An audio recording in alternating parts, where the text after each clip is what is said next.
Hello, a very good morning to all of you. Welcome to my channel NG Medicals. In this video, we are going to see the obstetrical emergencies, जो कि आपके exam purpose के लिए बहुत ही important है. So obstetrical emergencies है क्या? Emergency that means कोई ना कोई ऐसी कंडीशन होगी जिसमें इमरजेंट ट्रीटमेंट करना पड़ रहा होगा. obstetrical का मतलब ये है कि ड्यूरिंग प्रेगनेंसी और डिलीवरी अगर कोई इमरजेंसी आ जाती है उसको हम obstetrical इमरजेंसी में काउंट करते हैं, फिर चाहे वो बेबी से रिलेटेड हो, फिर चाहे वो मदर से रिलेटेड. चलिए देख लेते हैं कि ऐसे कौन कौन से केसेस आ रहे हैं जो कि आप obstetrical इमरजेंसीज में काउंट करोगे. सबसे पहले डेफिनेशन देख लेते हैं. ऐसी इमरजेंसी, ऐसी obstetrical इमरजेंसी जो कि लाइफ थ्रेटनिंग है, ठीक है, जो कि एक तरह की मेडिकल कंडीशंस है. कब हो रही है? प्रेगनेंसी के दौरान हो रही है या तो डिलीवरी के दौरान हो रही है. सिंपली जैसा कि मैंने आपको बता दिया, obstetrical emergencies are the life-threatening medical conditions that occurs during pregnancy और during labor और delivery. ठीक है, तो देख लेते हैं ऐसी कौन कौन सी चीजें हैं जो कि obstetrical emergencies में काउंट होती हैं. सबसे पहले देख लो, बहुत सारे इसमें मैंने मेंशन किए हुए हैं, एक एक करके हम लोग सबको डिस्कस करेंगे अलग अलग video. PPH that is postpartum hemorrhage, APH that is antepartum hemorrhage जिसमें आपके दो आते हैं, placenta previa and abruptio, then eclampsia, vasa previa, shoulder dystocia, cord prolapse, uterine rupture, precipitate labor, uterine inversions, amniotic fluid embolism, obstetrical shock. ठीक है, तो आज की इस वीडियो में हम लोग सिर्फ और सिर्फ डिस्कस करने वाले हैं precipitate labor. नेक्स्ट वीडियो में हम लोग कोई और डिजीज डिस्कस करेंगे obstetrical इमरजेंसी. तो चलिए शुरू कर देते हैं. सिंपली प्रेसिपिटेटस लेबर या प्रेसिपिटेट लेबर मींस होता है वो लेबर या वो डिलीवरी का समय जिसमें बहुत ही ज्यादा तेजी से कॉन्ट्रैक्शन आने की वजह से डिलीवरी बहुत ही फास्ट हो गई. ठीक है, तो नॉर्मली जैसा कि हम सब जानते हैं कि एक डिलीवरी 15 घंटे ले लेती है. तो प्रेसिपिटेट लेबर, आप सोचो प्रेसिपिटेट लेबर में क्या प्रॉब्लम आ रही है. विद इन 3 आवर्स में डिलीवरी हो रही है. सोचो 15 घंटे की डिलीवरी जो कि 3 घंटे के अंदर अंदर कंप्लीट हो जा रही है. That is precipitate labour. अब आप सोच रहे होंगे कि भाई इसमें obstetrical इमरजेंसी क्या है. इसमें इमरजेंसी ये है कि 15 घंटे की जो तैयारी है वो आप विद इन 3 आवर नहीं कर पाओगे और बेबी की डिलीवरी कहीं पर भी हो सकती है. हो सकता है मदर को हॉस्पिटल लाते टाइम हो जाए, हो सकता है मदर वॉशरूम गई हो जाए, हो सकता है मदर के बेड पे ही हो जाए, हो सकता है जब आप उसे स्ट्रेचर पे लेके जा रहे होगे, ठीक है, लेबर रूम, तब हो जाए. तो ऐसे में बेबी की इंजरी होने का बहुत ज्यादा डर रहता है और साथ ही साथ मदर के वजाइना या यूट्रस के रप्चर होने का डर भी बहुत रहता है. तो चलिए हम लोग देख लेते हैं डेफिनेशन. जैसा कि मैंने आपको बता दिया प्रेसिपिटेट लेबर क्या है, बहुत फास्ट डिलीवरी है. डिफाइन अगर करोगे तो कैसे करोगे? When the combined duration of first and the second stage is less than 3 hours. ठीक है, तो फर्स्ट स्टेज और सेकंड स्टेज लेबर की कंबाइन होने के बाद ये 3 घंटे ले लेती है या कम से कम लेस देन 3 आवर्स लेती है, 3 घंटे से कम लेती है, उसको हम लोग प्रेसिपिटेट लेबर बोलते हैं. अब पहले तो आपको ये पता होना चाहिए कि ये स्टेजेस क्या हैं. हम सभी जानते हैं कि डिलीवरी 4 स्टेजेस में बटी हुई है. Stage 1, stage 2, stage 3 and stage 4. जिसमें से स्टेज 1 में कंप्लीट सर्वाइकल डायलेटेशन हो जाता है. स्टेज 2 में बेबी की डिलीवरी हो जाती है. स्टेज 3 में प्लासेंटा की डिलीवरी हो जाती है और स्टेज 4 में हम लोग मदर को ऑब्जर्वेशन में रखते हैं. ठीक है, स्टेज 3 को मैं यहाँ पे कट कर देती हूँ क्योंकि इसका कोई काम नहीं. स्टेज 1 जो है वो टोटल जो पहली बार माँ बन रही है उनमें पूरे 12 घंटे ले लेती है. यानी कि सर्विक्स जो कि यूट्रस का निचला भाग है वो 10 सेंटीमीटर डायलेट होने के लिए, यानी कि 10 सेंटीमीटर खुलने के लिए 12 घंटे ले लेता है. आप सोचो. ठीक है, और अगर यही कई बार एक औरत मदर बन चुकी है, मल्टी ग्रेविडा मदर है, तो जस्ट हाफ ले लेगा 6 आवर, ठीक है। और सेकेंड स्टेज की अगर बात करो, ये स्टेज कहाँ से शुरू होती है? Full dilatation of the cervix, cervix complete dilate हो गया था फर्स्ट स्टेज में, सेकेंड स्टेज वहीं से शुरू होती है और डिलीवरी ऑफ द बेबी पे खत्म हो जाती है, ठीक है। तो ये वाली स्टेज जो है, जो सेकेंड स्टेज है, ये आपकी प्राइमरी मदर जो कि पहली बार मां बन रही है उसमें 1.5 से 2 घंटे ले लेती है, और मल्टी ग्रेविडा मदर जो कि कई बार मां बन चुकी है उसमें आधा घंटा लेती है। तो अब आप ये समझ लो कि 12 घंटे और 2 घंटे, 12, 13, 14 घंटे में आपकी फर्स्ट और सेकेंड स्टेज कंप्लीट होती है, ठीक है। बाकी थर्ड स्टेज में आपके टाइम लग जाता है, बाकी सब छोड़ दो, ठीक है। तो प्रॉब्लम क्या हो रही है? When the combined duration of first stage and second stage is less than 3 hours, 14 घंटे ना लेकर के ये सिर्फ और सिर्फ 3 आवर के अंदर अंदर ही कंप्लीट हो जा रही हैं दोनों स्टेजेस। आई थिंक अब आपको क्लियर हुआ होगा कि एक बेबी की डिलीवरी 14 घंटे ना लेकर के विद इन 3 आवर्स ले रही है, 3 घंटे के अंदर अंदर डिलीवरी हो जा रही है। That is known as precipitate labour. चलिए, ये थी आपकी डेफिनेशन। आगे चलते हैं, दूसरी डेफिनेशन देख लो, 2 डेफिनेशन लिख लेना। The duration of the labour lasting less than 3 hours, it is common in multiparous, ठीक है। तो 3 घंटे के अंदर अंदर अगर बेबी की डिलीवरी हो जा रही है, उस डिलीवरी को, उस लेबर को हम लोग प्रेसिपिटेट लेबर बोलेंगे। इंसिडेंस रेट की बात करो तो मल्टीपैरस यानी कि जो कई बार मां बन चुकी हैं उसमें सबसे कॉमन ये केस देखने को मिल सकता है। ऐसा इसलिए भी है क्योंकि जो कई बार मां बन चुकी होंगी उनके सर्विक्स काफी हद तक इजीली डायलेट हो जाएगा, क्योंकि सर्वाइकल मसल जो है वो थोड़ी सी लूज हो जाती है बच्चे पैदा करते करते, और यूट्रस पे काफी आराम से बेबी को नीचे बाहर की ओर निकाल सकता है। साथ ही साथ जो आपकी पैल्विक मसल होती है, ये पैल्विक बोन के नीचे भी मसल्स होती हैं, ये भी अपने आप ही बहुत ज्यादा आराम से डायलेट हो जाती हैं और बेबी को निकलने का रास्ता दे देती हैं। तो मल्टी ग्रेविडा मदर में जल्दी से बेबी की डिलीवरी होने के चांसेस ज्यादा होते हैं। नेक्स्ट देख लेते हैं कॉजेस। प्रीवियस हिस्ट्री की बात करो तो हो सकता है इससे पहले भी मदर को सेम प्रॉब्लम आई हो और पिछला जो कॉज था वो दोबारा से रिपीट हो गया। दूसरी देख लो, induction of the labour. Induction of the labour का मतलब है जब लेबर को हम आगे बढ़ाते हैं, ठीक है। जब डिलीवरी की प्रोसेस को हम आगे बढ़ाते हैं कोई ना कोई ड्रग दे करके, कोई ना कोई जेल लगा करके, कोई ना कोई प्रोसीजर करके, उसको हम लोग इंडक्शन ऑफ लेबर बोलते हैं। एग्जाम्पल के तौर पे यहाँ पे यूट्रस को अच्छे खासे कॉन्ट्रैक्शंस आ रहे थे, नॉर्मल कॉन्ट्रैक्शंस आ रहे थे, और यहाँ पे किसी भी ऑक्सीटोसिन की ड्रिप की जरूरत नहीं थी। फिर भी मैंने इसको ऑक्सीटोसिन ड्रिप लगा दी और कहीं ज्यादा, जरूरत से ज्यादा मैंने इसको ऑक्सीटोसिन दे दिया, तो अब इससे क्या प्रॉब्लम आएगी? प्रॉब्लम ये आएगी कि यूट्रस तेजी से कॉन्ट्रैक्ट करने लगेगा।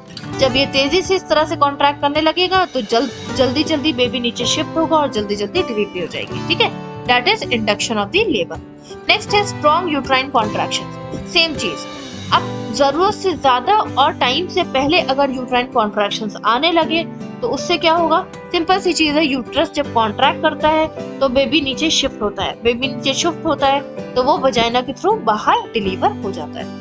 जितनी तेजी से और जितनी फास्ट यूट्राइन कॉन्ट्रैक्शंस आएंगे उतने ही चांसेस इंक्रीज होंगे बेबी के नीचे शिफ्ट होने को और जल्दी बाहर निकलने के।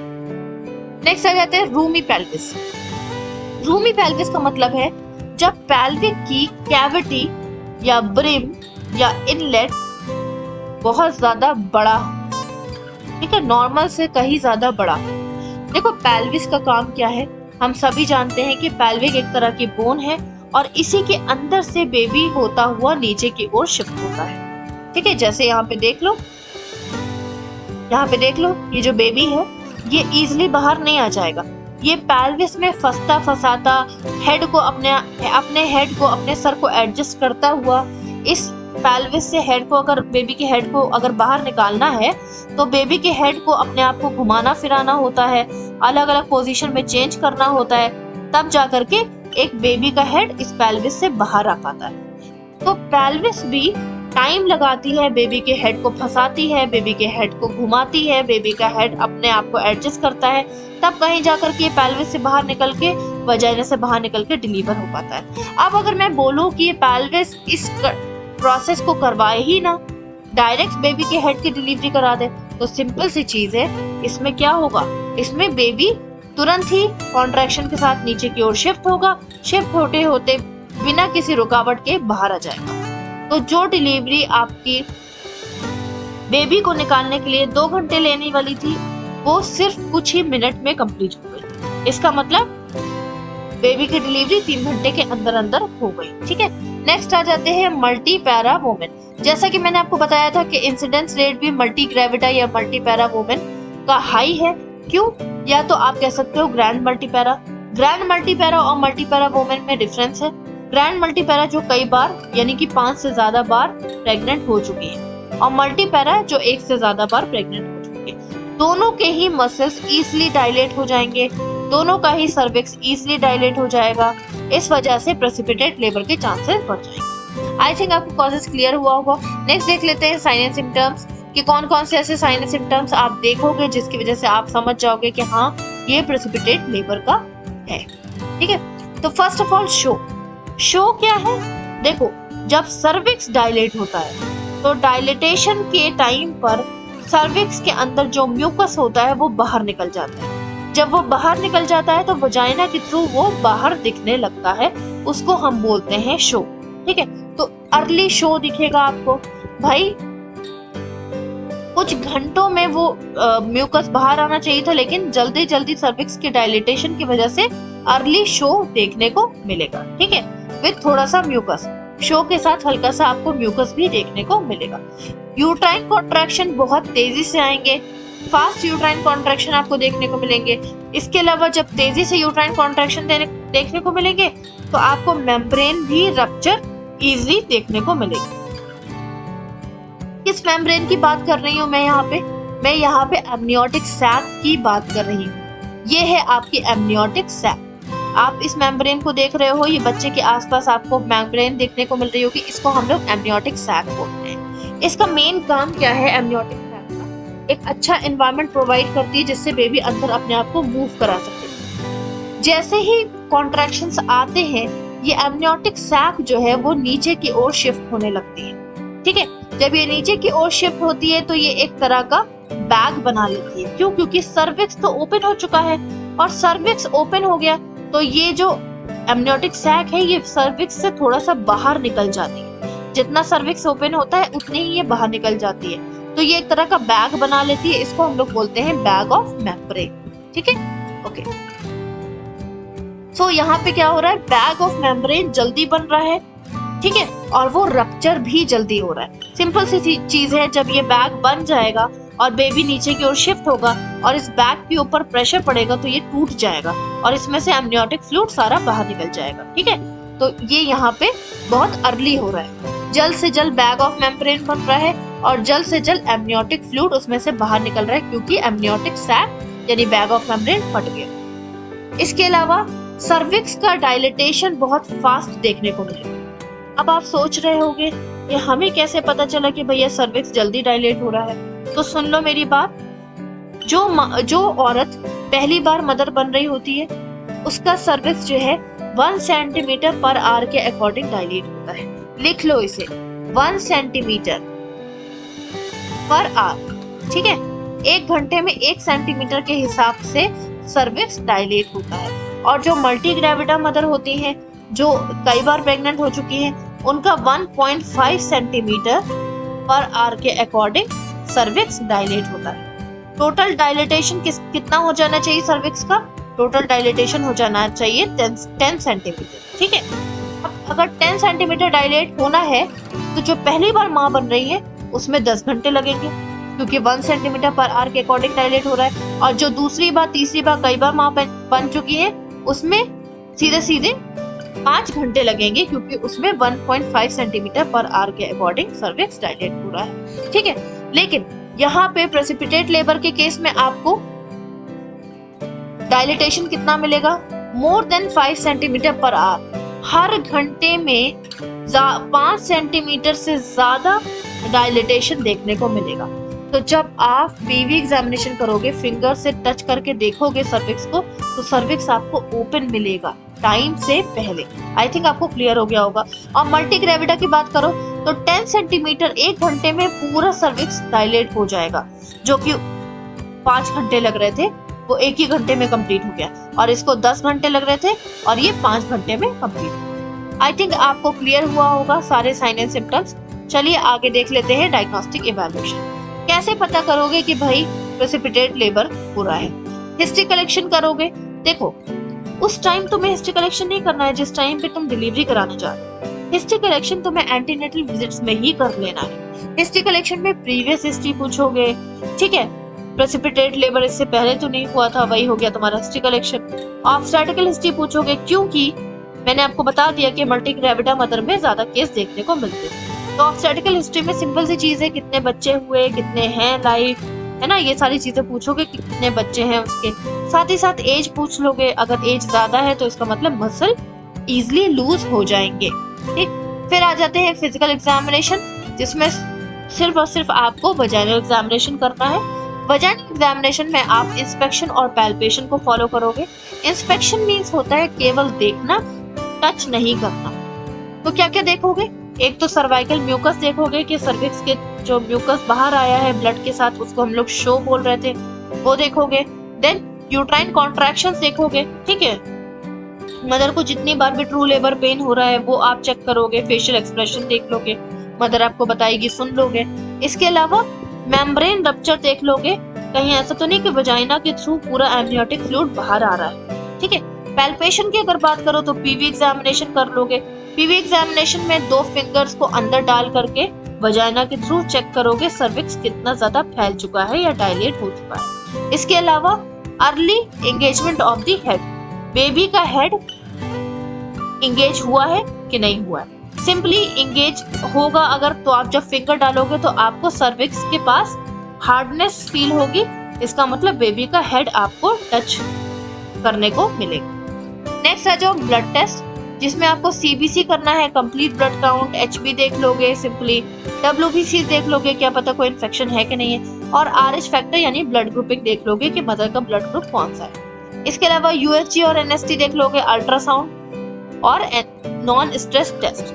देखो, अल्ट्रासाउंड में हम लोग को पता है कि आप सिंपली क्या देखना है आपको, फीटल वेलबींग, मतलब फीटस कहाँ पे है, या प्लासेंटा कहाँ पे अटैच है, या कॉर्ड कैसी है, ठीक है। इसके अलावा जो आपकी पेल्विस है वो बहुत ज्यादा बड़ी तो नहीं है, या पेल्विस का जो ब्रिम एरिया है, बीच का एरिया, कैविटी एरिया है, वो बहुत ज्यादा रूमी यानी कि बड़ा तो नहीं है। एनएसटी क्या है? Non stress test. ये एक तरह की मशीन होती है जो कि बेबी का फीटल मूवमेंट बताती है, कॉन्ट्रैक्शन मदर के बताती है, और फीटल का हार्ट रेट बताती है। तो फीटस के स्टेटस को पता करने के लिए आपको एनएसटी मशीन यूज करनी पड़ती है। नेक्स्ट आ जाते हैं मैनेजमेंट की। अगर तुम बात करोगे तो सबसे पहले पेशेंट आई तुम्हारे पास ट्रू लेबर पेन के साथ कि उसको पेन हो रहा है, तुरंत आपने क्या किया, उसको हॉस्पिटलाइज यानी एडमिट कर दिया। एडमिट करने के बाद जो भी आपको डायग्नोस्टिक इवैल्यूएशन कराने हैं, तुरंत एनएसटी मशीन से वो सारी चीजें आपने चेक कर ली कि कितना फीटस का मूवमेंट हो रहा है, क्या फीटस के कॉन्ट्रैक्शन मदर के कॉन्ट्रैक्शंस आ रहे हैं, या कितना फीटल हार्ट रेट है। ये सारी चीजें आप पार्टोग्राफ में क्या कर लोगे, ये देखो, ये एक तरह का पार्टोग्राफ होता है, ये रिकॉर्डिंग और रिपोर्टिंग के लिए होता है। तो आप इसमें बहुत सारी चीजें रिकॉर्ड रिपोर्ट करते हो, जैसे कि फीटल का हार्ट रेट कितना चल रहा है, ठीक है, फीटल मूवमेंट कितने हो रहे हैं, ठीक है, सर्विक्स कितना डायलेट हो रहा है, ये सारी चीजें आप उसमें टिक लगाते रहोगे। पार्टोग्राफ आपने मेंटेन कर लिया जिससे कि आपके पास एक एविडेंस रहे, आपके पास एक रिपोर्ट रहे कि हाँ आपने एनएसटी मशीन का जितना भी डेटा मिला था वो आपने पार्टोग्राफ में नोट किया है। उसके अलावा MgSO4 यानी कि मैग्नीशियम सल्फेट दे दोगे। मैग्नीशियम सल्फेट का काम क्या है कि कॉन्ट्रैक्शंस को स्लो कर देती है, ठीक है। सिंपली देखो, कॉन्ट्रैक्शन बहुत ज्यादा आ रहे थे, एबनॉर्मल कॉन्ट्रैक्शन, जिसकी वजह से बेबी बहुत जल्दी डिलीवर हो रहा था। तो सबसे पहले आप कॉन्ट्रैक्शन को स्लो करोगे, उसके बाद डिलीवरी को कंट्रोल करोगे, हेड को कंट्रोल करोगे। कैसे? वो ऐसे कि आप मदर को बोलोगे थोड़ा कम पुश डाउन करिए।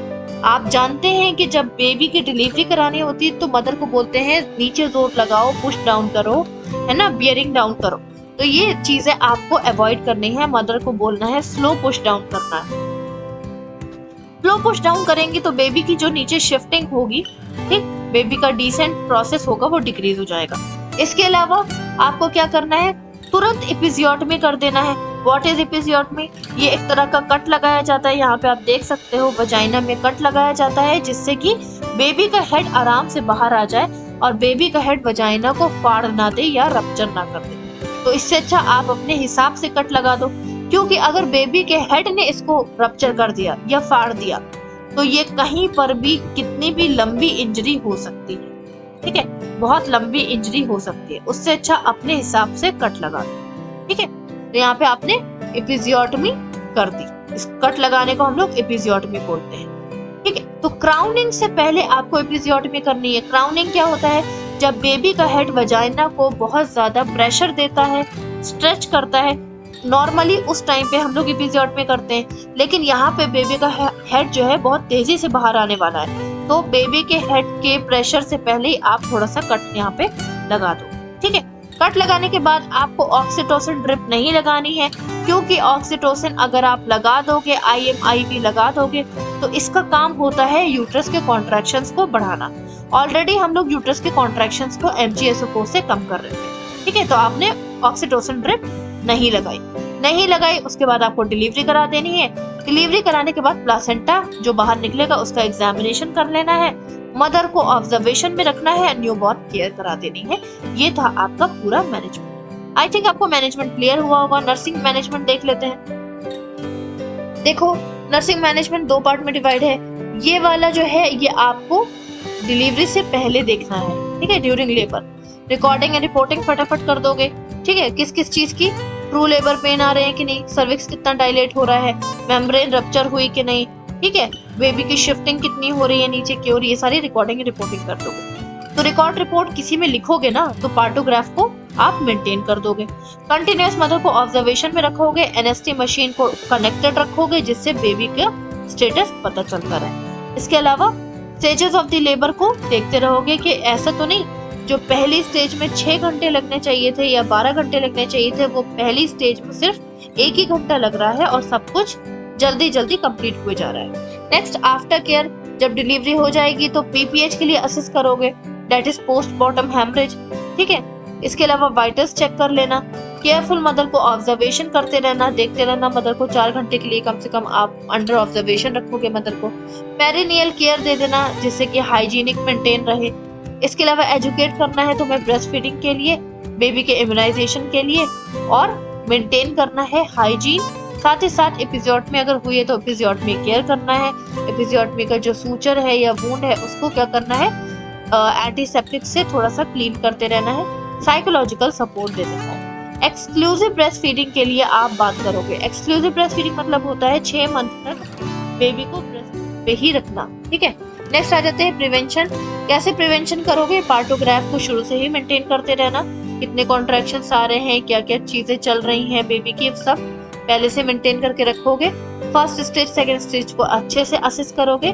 रिकॉर्डिंग रिपोर्टिंग पे ज्यादा ध्यान दोगे, ठीक है। और प्रीवियस हिस्ट्री को भी रिकॉर्ड करके रखोगे कि इससे पहले इसके साथ अगर ऐसा हुआ है तो ये प्रॉब्लम दोबारा हो सकती है। इसके अलावा ऑब्जर्वेशन करते रहना है ट्रू लेबर पेन और फॉल्स लेबर पेन के। तो हम सभी जानते हैं पेन 2 तरह के होते हैं, ट्रू लेबर पेन और फॉल्स लेबर पेन। देखो, फॉल्स लेबर पेन का मतलब ही यही है कि वो गलत पेन है, वो बच्चे की डिलीवरी कराने के लिए हेल्पफुल नहीं है। फॉल्स लेबर पेन इसलिए होता है क्योंकि मदर के अंदर बेबी के ग्रोथ एंड डेवलपमेंट हो रही है, मसल्स स्ट्रेच हो रहे हैं, इस वजह से फॉल्स लेबर पेन होता है। और ये सिकाई करने से, यानी कि हॉट कंप्रेशन करने से ये ठीक हो जाता है। अगर ट्रू लेबर पेन की बात करोगे तो ये तब स्टार्ट होता है जब बेबी नीचे शिफ्ट हो रहा हो, साथ ही साथ जो सर्विक्स अपने आप को ओपन कर रहा हो, ठीक है। तो ट्रू लेबर पेन उसको बोलते हैं। तो ये सारी चीज आपको ध्यान रखनी है कि डिलीवरी वाला पेन हो रहा है कि सिर्फ ऐसी वाला पेन हो रहा है। कॉम्प्लिकेशंस की अगर बात करो तो जब आप प्रिवेंट नहीं कर पाओगे तो वो चीजें कॉम्प्लिकेशंस में बदल जाएंगी। जैसे आपने कॉन्ट्रैक्शंस को कंट्रोल नहीं किया MgSO4 दे करके, यहाँ पे आप MgSO4 दे रहे थे कॉन्ट्रैक्शंस को रोकने के लिए, कॉन्ट्रैक्शंस आप नहीं रोक पाए तो क्या प्रॉब्लम आ सकती है, यूट्रस फट सकता है, रप्चर हो सकता है, ठीक है। इसके अलावा इन्फेक्शन मदर को हो सकता है, इन्फेक्शन की वजह से सेप्सिस हो सकता है। ठीक है, इसके अलावा फीटस जब डिलीवर होगा बिना प्लानिंग के 3 घंटे में डिलीवर हो रहा है तो उसको इंजरी हो सकती है, जिसकी वजह से फीटस की डेथ हो सकती है। इंट्राक्रैनियल हैमरेज यानी कि ब्रेन में हैमरेज हो सकता है। इसके अलावा सर्विक्स जो है मदर का वो फट सकता है, रप्चर हो सकता है। क्यों? क्योंकि बेबी का हेड सीधे सीधे बाहर आए जा रहा है। इसके अलावा पोस्टमार्टम हैमरेज हो सकता है, बाद में हैमरेज यानी कि मदर को ब्लीडिंग हो सकती है। देन इन्वर्जन, यूट्रस पे बहुत ज्यादा प्रेशर पड़ेगा तो यूट्रस थोड़ा सा अंदर की ओर पीछे चला जाएगा, उसे कहते हैं इन्वर्जन। सब इन्वोल्यूशन ऑफ द यूट्रस का मतलब होता है कि यूट्रस से बेबी जब बाहर आ जाता है उसके 6 मंथ तक यूट्रस 6 वीक तक यूट्रस अपने आप का साइज छोटा कर लेता है। ठीक है, तो जैसे कि प्री प्रेग्नेंट स्टेज में था, यानी कि प्रेगनेंसी से पहले जितना बड़ा था उतना ही बड़ा वो करने की कोशिश करता है। ठीक है, उसको बोलते हैं इन्वोल्यूशन ऑफ यूट्रस। जब यूट्रस में कोई हैमरेज इन्फेक्शन हो जाएगा और इसकी वजह से यूट्रस अपने आप का साइज छोटा नहीं कर पाएगा, उसको बोलेंगे सब इन्वोल्यूशन ऑफ द यूट्रस। इसके अलावा एमनियोटिक फ्लूइड एम्बोलिज्म हो सकता है। एमनियोटिक फ्लूइड आपका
इसके अलावा अगर सर्विक्स फट जाएगा तो एमनियोटिक फ्लूइड एम्बोलिज्म हो जाएगा, यानी कि एमनियोटिक फ्लूइड जो है वो आपके सर्विक्स के अंदर से मदर की ब्लड सप्लाई में चला जाएगा और ये एक तरह की सीरियस कंडीशन होती है। मदर की ब्लड सप्लाई में क्या होने लगता है, रिएक्शन होने लगता है और मदर को एलर्जिक रिएक्शन हो सकता है। तो ये सारी प्रॉब्लम आ सकती है इजीली अगर इस कंडीशन को ठीक से मैनेज नहीं किया गया, तो ये एक ऑब्स्टैटिकल इमरजेंसी बन सकती है। तो आई थिंक आपको क्लियर हुआ होगा। If you are having any doubt please ask me in the comment box. Till then bye bye, take care, have a nice day.